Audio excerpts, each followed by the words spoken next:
आज मी तिखट मिठाच्या पुऱ्या बनवल्या आहे. चला तर आपण तिखट मिठाच्या पुऱ्या बनवूया. त्यासाठी मी गव्हाचे पीठ घेतलेले आहे.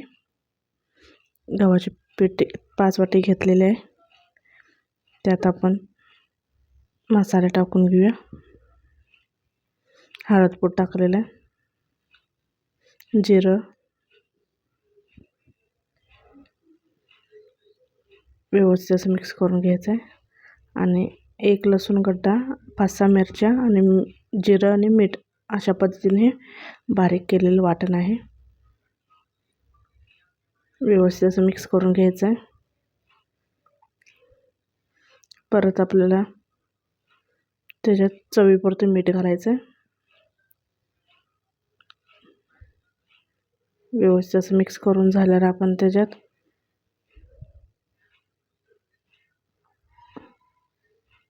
तेल ठेवलेलं आहे 1 अर्धी वाटी तापवत.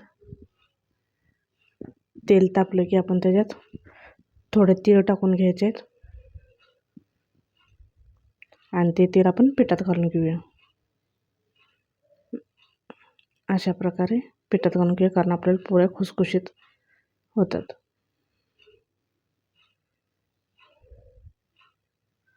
त्यानंतर कोथिंबीर घालायची आणि व्यवस्थित असं मिक्स करून आपण घट्टसर मळून घ्यायचं आहे. अशा पद्धतीने आपण मळून घेतलेलं आहे. 10 मिनिटांनी छोटे छोटे गोळे करून आपण पुऱ्या लाटून घ्यायच्या आहेत. थोडंसं तेल लावून पुऱ्या लाटून घ्यायच्या.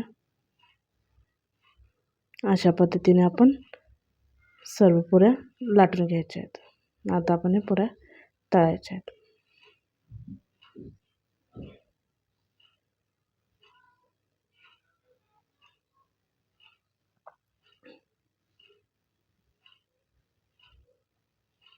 अशा प्रकारे आपण पुऱ्यांना थोडं वर खाली करून घ्यायचं आहे. अशा प्रकारे आपल्या पुऱ्या फुगलेल्या आहेत. छान असा तिखट मिठाच्या पुऱ्या तयार झालेल्या आहेत.